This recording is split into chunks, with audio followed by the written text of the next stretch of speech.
தாய் தமிழ் உறவுகளுக்கு வணக்கம். கீதா ஜீவனுக்கு நாள் குறிச்சாச்சு என்ற தலைப்பில் இந்த காணொளியை காண்கிறோம். அமைச்சர் கீதா ஜீவன் கடந்த சில நாட்களாக பாஜக தலைவர் அண்ணாமலையை தாக்கி வருகிறார். அண்ணாமலை சாட்டையை எடுத்து அடித்து திமுக அரசுக்கு கண்டனம் தெரிவித்தார். குஷ்பு உள்ளிட்டோரை அவர் தாக்கி பேசினார். ஆனால் சமீபத்தில் பாஜக மாநில பொறுப்பாளர் ஒருவர் பாலியல் புகாரில் சிக்கினார். இதை தொடர்புபடுத்தி அண்ணாமலை, குஷ்பு ஆகியோரை நக்கலடித்து கீதா ஜீவன் கருத்துக்களை தெரிவித்திருந்தார். இந்த சூழ்நிலையில் அண்ணாமலைக்கு நாள் குறிச்சாச்சு என்று கீதா ஜீவன் தெரிவித்துள்ளார். அதாவது அண்ணாமலை தலைவர் பதவி காலியாவதாகவும் அதற்காக நாள் குறித்ததாகவும் கீதா ஜீவன் கூறியுள்ளார். ஆனால் உண்மையிலேயே கீதா ஜீவனுக்கு தான் நாள் குறிச்சாச்சு என்று சொல்ல வேண்டும்.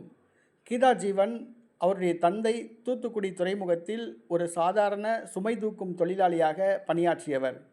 திமுகவில் இணைந்து மாவட்ட செயலாளராக உயர்ந்து சட்டமன்ற உறுப்பினரானவர். அவருடைய மகள் கீதா ஜீவன் சட்டமன்ற உறுப்பினர் மற்றும் அமைச்சர் பதவி மற்றும் மாவட்ட செயலாளர் பதவி வகித்து வருகிறார்.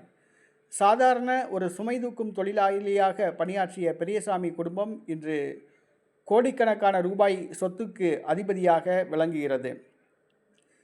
கீதா ஜீவன் அமைச்சராகியுள்ள இந்த 3.5 ஆண்டு காலத்தில் 10,000 கோடி ரூபாய் மதிப்பிலான சொத்து சேர்த்ததாக கூறப்படுகிறது. அமலாக்கத்துறை அவருக்கு அவருடைய வீட்டில் சோதனை நடத்த நாள் குறித்ததாக பாஜகவினர் கூறி வருகின்றனர். நாள் குறித்தது அண்ணாமலைக்கா கீதா ஜீவனுக்கா என்பது தெரியவில்லை. பொறுத்திருந்து பார்ப்போம். ஆனால் அமலாக்கத்துறை உண்மையிலேயே கீதா ஜீவன் வீட்டில் சோதனை நடத்த நாள் குறித்ததாக தான் பாஜகவினர் கூறுகின்றனர். ஏனென்று சொன்னால் கீதா ஜீவன் அந்த அளவுக்கு கொள்ளையடித்து சொத்து சேர்த்துள்ளார். ஆக கீதா ஜீவனுக்கு நாள் குறிச்சாச்சு என்றே தான் சொல்ல வேண்டும்.